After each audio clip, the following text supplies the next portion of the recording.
Hello friends, good morning to all. ఈరోజు date వచ్చేసి 27/8/2025 అండి. టైం వచ్చేసి అరౌండ్ 7:30 అవుతుందండి మార్నింగ్.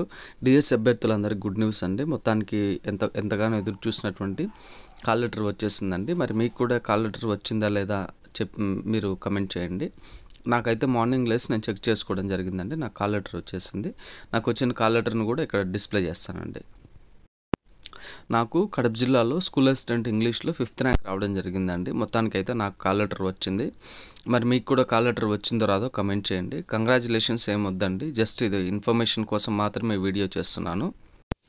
మీకు కూడా కాల్ లెటర్స్ వచ్చాయా లేదా అని చెప్పేసి కనుక్కోవడానికి మాత్రమే నేను ఇక్కడ నా కాల్ లెటర్ పెట్టడం జరిగిందండి. అంతేకాని ఏదో నాకు జాబ్ వచ్చింది మీకు చూపించుకోవాలని 100% కాదండి. అందుకోసమే కంగ్రాచులేషన్స్ ఏమొద్దండి. మీకు ఏమైనా డౌట్స్ ఉంటే కమెంట్ చేయండి. అలానే మీకు కాల్ లెటర్ వచ్చిందా రాలేదో కమెంట్ చేస్తే మిగతా వాళ్ళకు కూడా తెలుస్తుందండి కాల్ లెటర్స్ అందరికీ వచ్చాయా లేదా అని చెప్పేసి. నాకైతే మొత్తానికైతే రావడం జరిగిందండి. ఇది నాకు వచ్చినటువంటి కాల్ లెటర్ అండి. ఫస్ట్లో మీ mega DSC hall ticket number, తర్వాత మీ నేము, మీ అడ్రస్సు, మీ ఈమెయిల్, తర్వాత దానికి ముందు మీ ఫోన్ నెంబర్ కూడా ఉంటుందండి. తర్వాత it is here by informed that Shri Kondala Jagan certificate వెరిఫికేషన్కి అటెండ్ అవ్వమని చెప్పేసి ఇవ్వడం జరిగిందండి. అలానే డేట్ కూడా ఇచ్చారు, 28 ఆగస్ట్ 2025 అండి.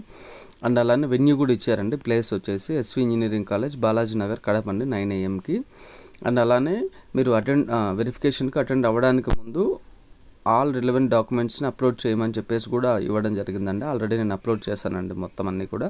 డాక్యుమెంట్స్ ఏవేవి చూపిస్తానండి.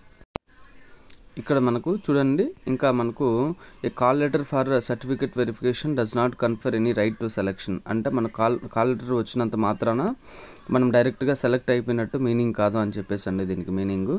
అండ్ అలానే వెరిఫికేషన్కి ముందు వాళ్ళు మన సెలెక్షన్ క్యాన్సిల్ చేయడానికి కూడా వాళ్ళకి రైట్ ఉంటుందండి. ఎందుకంటే సరైన రిలవెంట్ డాక్యుమెంట్స్ లేకపోతాయండి. మనకు సరైన ఎలిజిబిలిటీ లేకపోయినా సరే మన జాబ్ని క్యాన్సిల్ చేసి వేరే వాళ్ళకి ఇవ్వడం జరుగుతుందండి. ఇక్కడ ఏమేమి కావాలో అడిగారు చూడండి. Printout of application, mega DS application, SSC, intermediate, academic qualifications, professional qualifications, TET, original memo, ఇవన్నీ కూడా తీసుకెళ్ళాలండి. అండ్ అలానే స్టడీ సర్టిఫికెట్స్ అండి, 4th నుంచి 10th క్లాస్ వరకు. అలానే 7 years రెసిడెన్స్ సర్టిఫికెట్ ఒకవేళ తీసుకురమ్మన్నారండి. ఎందుకంటే స్టడీ సర్టిఫికెట్స్ లేకపోతే అండి. ఇంకా కొన్ని గైడ్లైన్స్ ఉన్నాయండి, చదవచ్చు మీరు. అలానే మనకు క్యాస్ట్ సర్టిఫికెట్ కూడా తీసుకురావాలని చెప్పడం జరిగిందండి. ఇంకా రిజర్వేషన్ గురించి కూడా ఇవ్వడం జరిగిందండి. అండ్ అలానే ఈడబ్ల్యూఎస్ సర్టిఫికెట్ కూడా ఈడబ్ల్యూఎస్ రిజర్వేషన్కి తీసుకురావాలని చెప్పడం జరిగిందండి.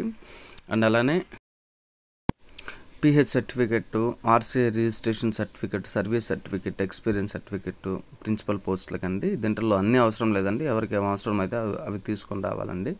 అండ్ అలానే ఇంపార్టెంట్ ఇన్ఫర్మేషన్ అండ్ ఇన్స్ట్రక్షన్స్ అని కూడా ఇవ్వడం జరిగిందండి, మీరు చదువుకోవచ్చు.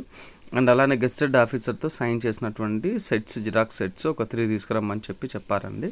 అండ్ లాస్ట్ పేజ్లో మనకు the mere call letter is only for certificate verification does not confer any right to selection అని చెప్పేసి ఇవ్వడం జరిగిందండి. అంటే మనము సర్టిఫికేట్ వెరిఫికేషన్కు అటెండ్ అయినంత మాత్రాన మనకు జాబ్ వచ్చినట్టు కాదండి. ఎలిజిబిలిటీ లేకపోయినా, సర్టిఫికేట్స్ లేకపోయినా రిజెక్ట్ చేయడం జరుగుతుందండి.